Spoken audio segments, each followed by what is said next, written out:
teman-teman para pecinta buku di seluruh Indonesia. Kembali lagi bersama saya Ari dari tim Bima Buku.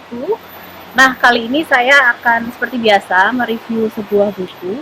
Tapi kali ini suasananya beda nih guys, karena udah ijo-ijo. Buku apa nih yang bakal saya bahas? Nah, bener banget. Kali ini saya akan bahas tentang buku seputar tanaman-tanaman gitu deh. Tapi ada satu yang berbeda dari konten kali ini, karena saya nggak akan sendirian. Saya akan bersama seorang wanita yang cantik, muda, dan juga berbakat di Kota Batu, Malang. Dia adalah Dwi Lili Indayani. Yuk, kita ketemu dulu sama orangnya.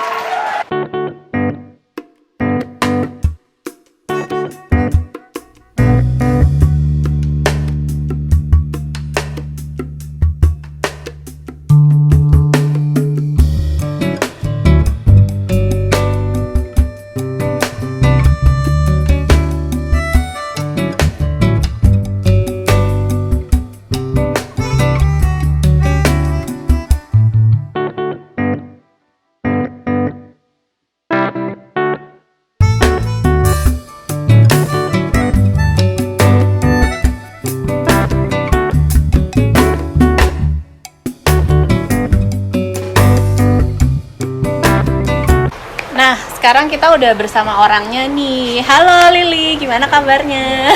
Hai Riwe, halo para pecinta buku. Nah, teman-teman, Lili ini adalah seorang pecinta tanaman yang udah go international nih, udah kemana-mana, udah ke US, udah gitu, udah ke Italia juga. Nah, sekarang ini dia sedang menggeluti dunia tanaman sebagai profesional. Nah, Lili, boleh nggak kamu ceritain sehari-hari kamu tuh sebenarnya ngapain sih di sini? Ya, sejak Malang Buana pulang di tahun 2016 mulai berkarya untuk Indonesia, kembali berkarya di dunia pertanian khususnya. Jadi mulai istilahnya mulai menanam tanaman di Indonesia lah ya, tapi yang aneh-aneh gitu. Nah, saya lebih banyak membuat tanaman dengan kemasan kokedama seperti yang ada di sini, yaitu tanaman yang dibungkus dengan kemasan seperti bola. Jadi terinspirasi dari teknik dari Jepang, kemudian saya kembangkan dengan bahan-bahan yang ada di Indonesia. Nah, sekarang saya jadikan sebagai usaha saya di Indonesia. Wah, seru banget ya. Berarti ini termasuk inovasi baru gitu ya di Indonesia harusnya. Nice. Nah, untuk siang hari ini Lili mau bahas buku apa nih kira-kira? Siang hari ini saya ada buku yang mungkin saat ini sangat membantu saya ya, yaitu di sini ada Dried Flower. Nah, ini dari Susan Konder. Nah, kebetulan buku ini juga lumayan lama banget. Ini diterbitkan di tahun 88 di USA. Waktu itu saya beli di waktu saya magang di Amerika tahun 2010. Nah, tidak sengaja saya main, terus saya ke garage sale gitu. Nah, dapat cuman harga $2 aja, tapi ini useful banget. Apalagi saat ini di kondisi pandemi. Kebetulan kemarin saya berpikir banyak sekali saya bantu petani bunga mawar, di mana di Batu sini tuh banyak sekali petani-petani mawar yang nggak bisa jualan mawar kemarin Karena pandemi kemarin gitu. Langsung menurun gitu banget. ya penjualannya. Akhirnya karena saya udah punya referensi buku ini, wah, alhamdulillah banget saya bisa menerapkan, dan saya udah mulai praktek beberapa tanaman bunga ini yang saya keringkan gitu. Kemudian saya susun menjadi rangkaian-rangkaian seperti ini. Nah, itu berkat buku ini juga gitu. Ini benar-benar Tapi useful ini banget bukunya loh. kelihatan jadul banget ya. Jadul banget, tapi isinya itu benar-benar yang useful banget pokoknya. Dan saya pun juga nggak nyangka setelah 10 tahun memiliki buku ini, dan di saat seperti ini itu malah bisa membantu petani Kota Batu. Jadi bayangkan efeknya itu udah sampai seluruh petani di desa saya lah minimal. Luar biasa banget ya. Ini bisa diceritain nggak buku ini tuh tentang apa sih? Tentang apa, metodenya kah atau kayak gimana?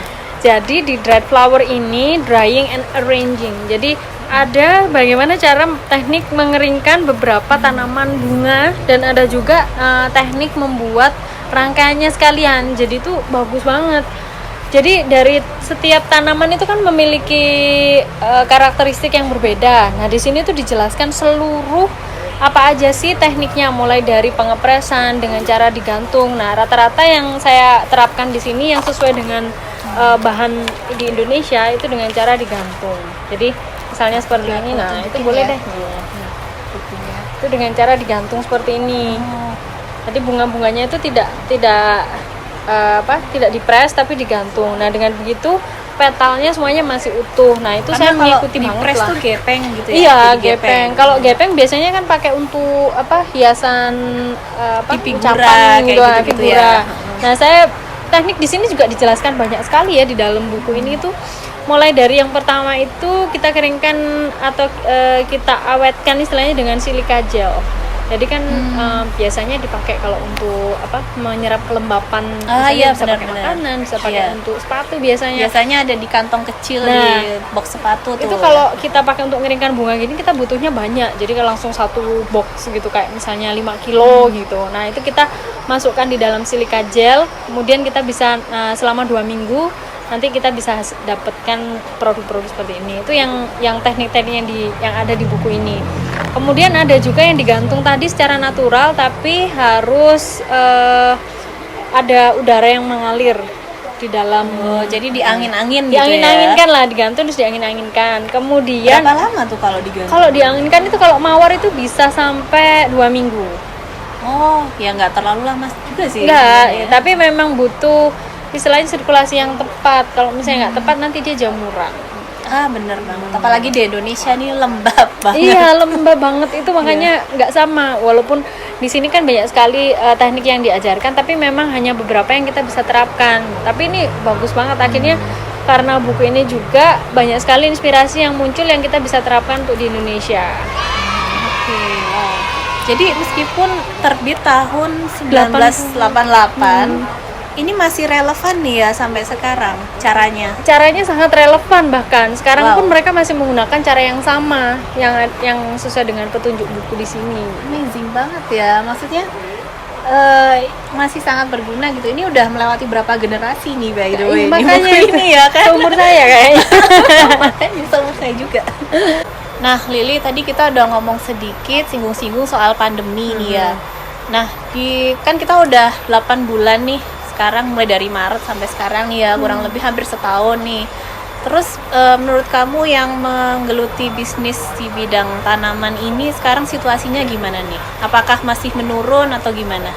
Malah enggak sih gitu. Oh ya? Karena memang di awal memang tanaman hias itu sempat menurun drastis, bahkan hampir nol penjualan. Kita bisa bilang tuh 3 bulan pertama Maret, April, Mei itu benar-benar kita nggak bisa bergerak, PSBB di mana-mana, tidak bisa pengiriman kemana-mana, tidak bisa penjualan kemana-mana. Namun akhirnya mulai berinovasi dengan penjualan online. Nah di situ online-nya yang harus terus dijalankan.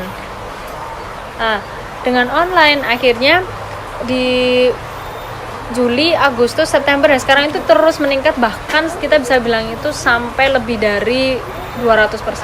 Wow. Jadi ini Lumayan. termasuk salah satu berkah pandemi juga nih ya. Bisa juga kadang musibah jadi berkah ya, tapi Iya. ya kita Iya, harus iya. memaklumi kadang ada sisi-sisi Ada, pekerjaan iya. yang memang akhirnya jadi rame banget gitu. Mungkin mungkin karena teman-teman pada stay at home terus di rumah aja, jadinya kayak ingin mempercantik rumah kayak gitu, atau Salah menambah satunya hobi baru gitu ya. Salah satunya memang benar iya, karena hampir kita boleh bilang ya hampir 80% masyarakat Indonesia selama pandemi masih di rumah aja. Kemudian mereka udah bosennya kan, bayangin udah lebih dari 4 bulan mereka di rumah, pasti banyak sekali inspirasi yang mereka bisa kerjakan lewat internet. Mereka cek di internet bagaimana mendekor rumah dan segala macam, akhirnya mereka sangat tertarik gitu. Inspirasi misalnya dari A membuat dekorasi apa, akhirnya ikut.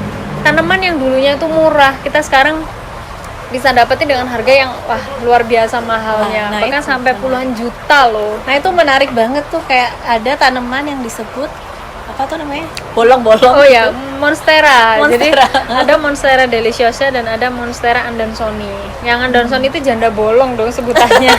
Tapi yang variegata terutama itu jauh lebih mahal. Jadi harganya itu bisa per daun bisa sampai 10 juta. Maksudnya per daun itu maksudnya Satu daun aja gitu. Jadi kalau ada bibit daunnya, yang ada daunnya satu gitu dah. jadi minimal ya 1 atau 2. Kalau 2 ya harganya 20 juta. Kalau Wow. tanamannya 3 daun, 5 daun ya 5 daun 50 juta dong. Wow. Dan itu itu ada bener-bener. yang beli. itu rame, bahkan ada yang sampai kita ekspor. Oh. Jadi sampai ekspor ke luar negeri karena memang permintaan yang luar biasa. Jadi akhirnya itu kita nggak cuma kirim di Indonesia ya, sampai ke luar negeri kalau saat ini udahan. Wow, amazing ya teman-teman. Mungkin dari teman-teman semua ada yang kepengen nambah hobi baru, bisa juga nih cari referensi tentang tanaman-tanaman ini. Nah, kira-kira selain yang mahal-mahal banget ini, yang lebih terjangkau ada nggak yang lagi ngetren juga? Lagi ngetren banyak banget sih, terutama misalnya kayak tanaman-tanaman yang untuk anti polutan atau antivirus. Sekarang kan lagi pengen banget kan di dalam rumah gimana caranya ada tanaman untuk menangkal virus gitu. Sekarang apalagi virus corona di mana-mana gitu kan.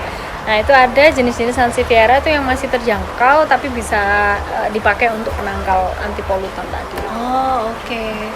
Sangat murah, bisa didapatkan mungkin kisaran harga 50 ribuan gitu. Nah, itu ada alternatif yang lebih murah, jangan khawatir, nggak perlu beli yang 5 juta sampai 10 juta. 50 ribu manfaatnya sama. Terus gimana dengan kaktus? Karena aku dengar kaktus sekarang juga lagi tren nih.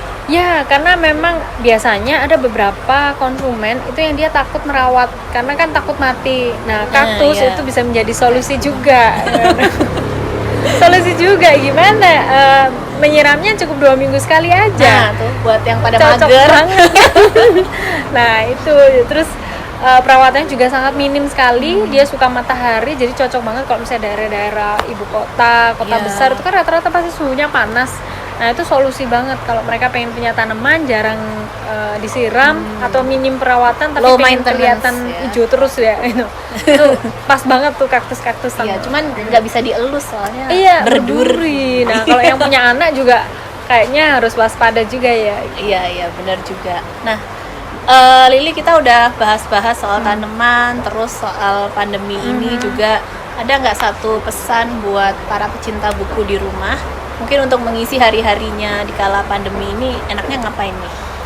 Kalau saya, buat para pecinta buku, tetap stay aktif. Baca buku akan menghasilkan banyak inspirasi. Seperti saya contohnya, nah ini sangat berguna sekali di masa pandemi saat ini. Jadi, baca buku terus ya. Tuh, baca buku sampai mabok. Nah, dan ini perlu digarisbawahi juga bahwa buku-buku yang dibaca itu nggak perlu yang berat-berat banget ya. Nggak perlu. Yang ya misalkan suka Tanaman. arsitektur atau suka tanaman, ya udah mungkin lihat-lihat, pengen ganti suasana di rumah bisa baca buku-buku tentang furnitur. Ya misalkan, bisa, itu bisa jadi kayak penyeimbang akhirnya akan banyak sekali buku-buku yang akhirnya kita baca nantinya. Oke, sip. Oke, terima kasih Lili hari ini Sama-sama. udah bergabung bersama kami dari tim di Mabuk Buku. Terima kasih atas kesempatannya dan juga sharing ilmunya. Terima kasih. Semoga ini semua bermanfaat buat teman-teman semua para pecinta buku. Dan juga saya ingatkan, jangan lupa buat teman-teman untuk subscribe, like, dan komen video ini. Subscribe channel YouTube di Mabuk Buku dan juga follow Instagram kita @dimabukbuku. Karena di sana kita akan selalu bagikan update-update terkini tentang buku apa yang akan kita bahas dan juga yang akan kita diskusikan bersama di live setiap minggunya. Oke, tetap baca buku sampai mabuk. Bye bye.